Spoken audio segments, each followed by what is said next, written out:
All right, so here I am with one of our new students, Luka. He's a Portuguese water dog. He's about 4.5 months old. Right now, I just have him on a rope lead here. And this is really actually my first session with him.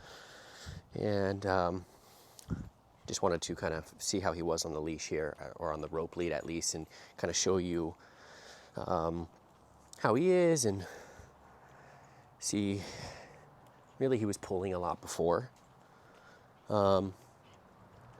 His owner says he's really stubborn. I mean, look, he's stubborn because he needs to learn. He needs to be taught things, right? So, but he does have a strong character. He can be pretty demanding. He can be pretty mouthy, barky. So, yep, his character is a bit stronger. But I think once we get into doing the work, he's going to be really good. So, I do want to switch him up. I want to have him on a leather leash here, 6-foot leash. And I do want to switch him to a star mark. He's actually wearing the star mark right now. So just wanted to kind of see how he is here, show you a little bit of this kind of normal behavior before, we really start getting into the work. Some jumping, kind of biting the leash there. Right, so all normal stuff for a dog that kind of doesn't know how to be on a leash yet. Okay, be a little bit of pulling. He is kind of understanding some limitation there. When he does hit the leash and I maybe continue to move forward or kind of guide him in a certain direction, he is coming, which is pretty good. Okay, he's coming with me. But you'll see he cuts me off. He just doesn't know anything, right? So let's go ahead and switch him up, start doing some work. Okay, so we've got our 6-foot leash here. Again, he has his star mark already on. I mean, even things like this, like starts mouthing, biting, kind of uncooperative here. These are all things that we're going to work on, right? So this is just part of handling also, okay? We need to be able to handle our dogs. We need to be able to handle our puppies. These are things that we should be working on when they're very, very young, okay? Grabbing them, reaching for them, not having them try to pull away and resist. And again, all of that is sort of normal, okay? But some more than others, right? So again, because I think he has a stronger character, that's kind of a behavior that you're going to see with a dog who has a stronger character. Like, no, don't touch me. Don't grab me. Don't do that to me. I don't want to be controlled. Because in reality, this is control, right? Now, I'm not saying we have control, but, he's tethered. He's on a leash. So essentially, we sort of have the upper hand, right? And you have to get a dog who, gets in the right following mindset, okay? So when you're going to grab or reach or hold on to them, that's basically requiring them to be in a following mindset. So we have a little bit of mouthing right now, okay? I want to just check his collar and adjust it. He starts biting my hand, okay? So that's not the same thing as your dog just trying to play with your hand, right? To me, I feel once we go to grab the collar and they start mouthing you, that's again a little more like, don't touch me. Don't be trying to grab me. Don't try to control me, okay? So that's not really the same thing as your puppy trying to play with you, okay? So one of the things I might be doing there, just work on that in the beginning. Some leash checks. Okay, so what we'll do is, we'll go short on the leash, which we've shown this many, many times. Okay, we'll be grabbing that collar. Maybe when he doesn't mouth me, I'm gonna go ahead and reward. So I'm just using his kibble right now, his food. So we'll grab collar. So even all that rolling over, okay, guys, it's so annoying when your dog is 60 pounds and you want to go put the leash on them and you go to grab their collar and they're flipping, rolling everywhere, right? Or even just a dog who is not in that mindset of like, don't touch me, don't grab my collar. It's still annoying and a hassle when you want to just leash your dog up and your dog is constantly rolling on their back, right? So one of the things I'm going to go ahead and start to do again, I'm going to go short on the leash here, but I'm going to grab the collar and then I'm going to feed. Good boy. So we're going to start to teach him that we'll grab collar And if he's getting a little distracted, some dogs barking around in the neighborhood. But we're gonna grab collar, he'll let us hold, and then we'll reward, okay? So grab collar and reward, okay? So teaching him, if you let me grab your collar, I'm gonna give you food. If you mouth or freak out and try to bite me, I'm gonna control. Okay, so it's very simple. So it's just starting to condition him to get grabbed. Yes, good boy. Okay. So grab collar and feed. So I wanna roll this over to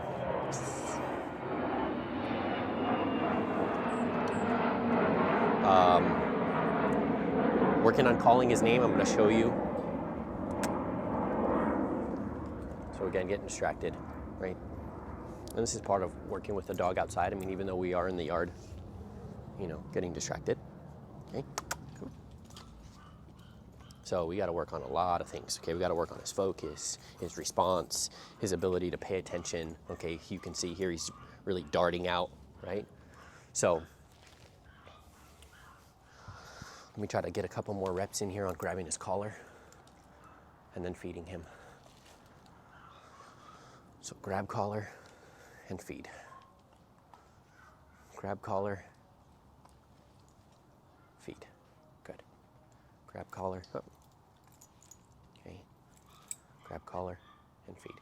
So this is also why you want to have him on the leash here, because you obviously you could just be having him wear his collar and then you're grabbing the collar, but you want to be able to keep him contained, right? So if you were to try to run away, you want to be able to keep him with you. So grab collar. Good.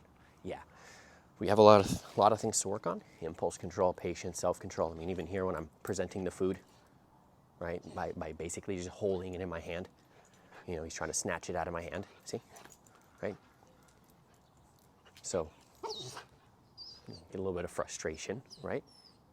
And again, this is all part of a dog who has a stronger character. Okay, so some of the times, again, with other more passive dogs, you're going to be able to have this food in your hand, and the dog's like, okay, cool, I'm not going to snatch it out of your hand, I'm not going to bite your hand, I'm going to wait until you give it to me. And that's the idea altogether, okay? So, is just because the food is here, doesn't necessarily mean it's for him, okay? This can be your food that you're holding in your hand, right? So, yes, he's been getting this food, but I've been giving it to him, okay? So we want to teach our dogs that when we have food, wait to be given. Okay? So wait for him to relax, and then we can give. So guys, you know, I do skip some steps and kind of jump around from exercise to exercise, but you know, the understanding is the same, okay? Whether it be I want to grab your collar and have you be patient and give food, or whether I want to hold food in my hand here and have you be patient, right? So he's very demanding, okay? You see, he's very demanding. And then tries to bite the leash. So when he tries to bite the leash, I'm just gonna control that by pulling up until he relaxes, right? Good. And then as soon as he relaxes, go ahead and give him the food.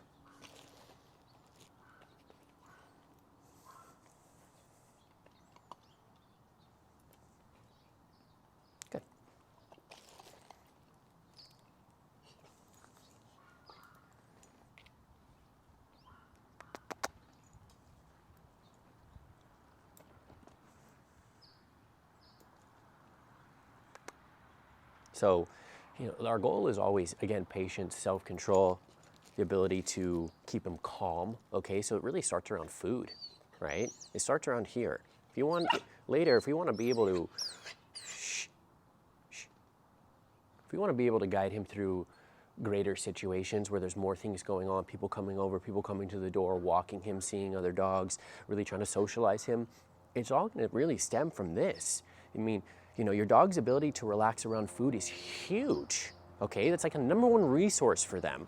So, you know, and it's not the same thing, okay? This exercise is not the same thing as your dog sitting for their food bowl, okay? So, yes, we hear so many times, oh, but he's great, he sits for his food bowl.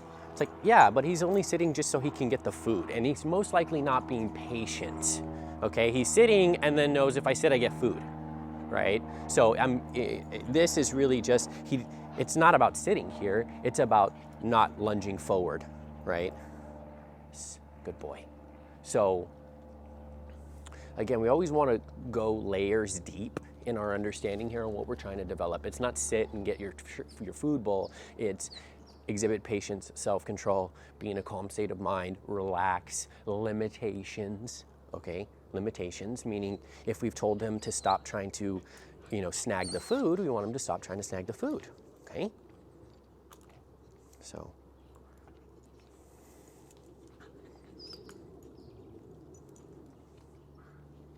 You can see he's trying to manipulate the leash, right? It's a smart dog, okay? It's a smart dog. Not every dog is gonna start to kind of manipulate the leash, put their paw on it, try to bite it, okay?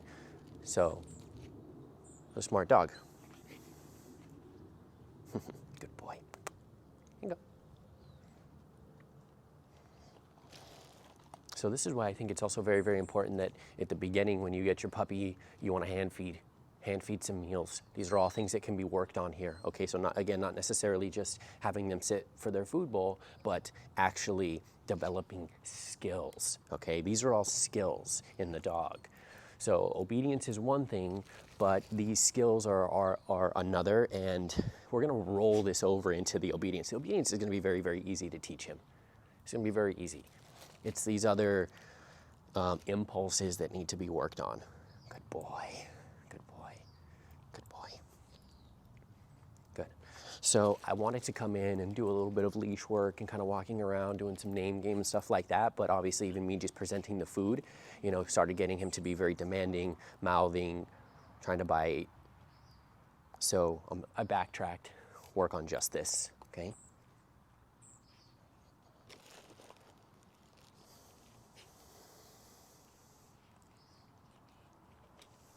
Start scratching, all stuff that we do not want when he is older, right? You do not want your 40, 50-pound dog jumping on you, scratching you, demanding, barking, mouthing, biting, right? We do not want that.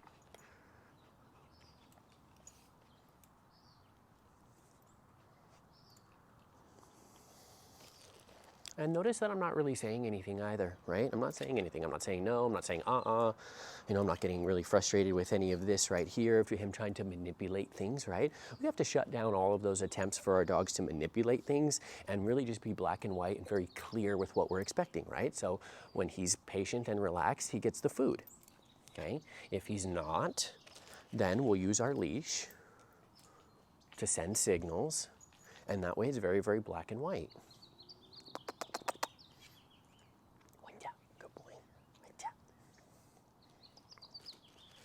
So one other thing to remember, again, this is also sometimes part of just getting a working dog.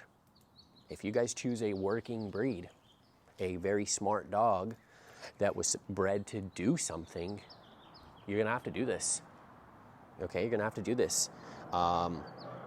Again, this is just going along the lines of choosing a breed based off of looks and not really understanding what they require, not really understanding how to evaluate character and personality beforehand. Okay, so maybe again, if you wanted a passive dog, we would have, maybe you could evaluate again very, very early. I mean, I saw him when he was like 8 or 9 weeks old, and he pretty much was the same. He's pretty much the same. So we could have seen this very, very early on. And so I think that that's very important, right? Is understanding how to evaluate character and personality at a young age, and understanding what that's going to require from you as an owner.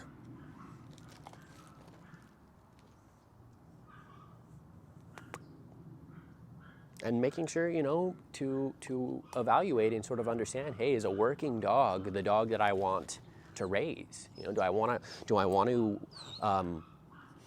to put the time in and well, I think you're obviously going to have to train your dog regardless of the breed and the character, but do I want a dog that's pushy, or do I want a dog that's more demanding? Do I want a dog that I'm going to have to be constantly on top of a lot of rules with? You're going to need rules across the board, but some dogs are going to need more than others because they're more capable than others, right? So whether it's your working dog, it's your bully breeds, okay? It's your bully breeds. I mean, something to think about, right? Something to think about. So, you know, this is also why we want to, you know, help guide people into making sure that they choose maybe the correct breed, or if you're getting a rescue dog, choosing the correct character of dog for you, okay? Because,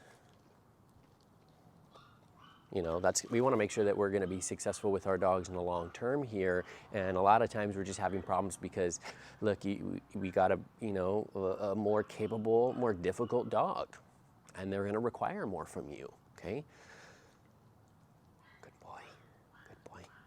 So this is that. We're going to keep working on this. Again, we were going to work on, again, just sort of presenting the food here, having him be patient, and then the sort of grabbing of the collar and then giving food. So they're very, very similar. You know, both of those exercises sort of piggyback on each other, okay? Grabbing collar and then giving food, and then just presenting food and having him be patient, right? They're both similar. Good boy, good boy. So the good thing, what I really like, again, this is because he has a strong character. What I like is that, you know, I'm able to start to develop these things with him and ask him to be patient, and he's not shutting down. Okay, he's not shutting down. He's still willing to eat the food. Okay, which again, that's because he has a strong character. So some dogs here, the moment that you kind of tell them like, hey, don't try to grab that food from my hand, don't try to mouth me, they'll say, okay, I don't want the food at all. I don't want to try at all. I don't like this. They kind of shut down. Where he's like, all right, I really want the food. You know, I just have to wait and be patient, okay? So, and that's a little bit difficult to, the dogs that sort of shut down are a little bit more difficult to work with because it's gonna take a little bit more time, whereas this guy's eager, right? He's eager.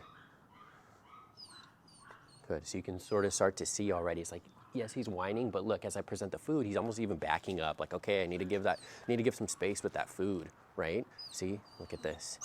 So whining, sure, okay, but, okay, and then he went to pawing now, right? So he went from impulsively trying to snatch it out of my hand with his mouth to then whining and pawing. So he's starting to get the idea, right? And what I'm doing is I'm not giving it to him when he's whining or when he's pawing, okay? So a little bit of barking now, and then he tries to jump on me, okay?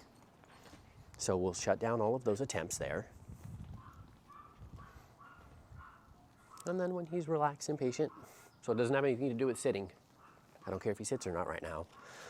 We just want him to sort of stop doing all of that, be relaxed, and then give it to him. Yes, good boy. Good. So we're going to continue with this, and then maybe the next session, we'll start doing some kind of leash work. We'll evaluate that, and then we'll see where he is.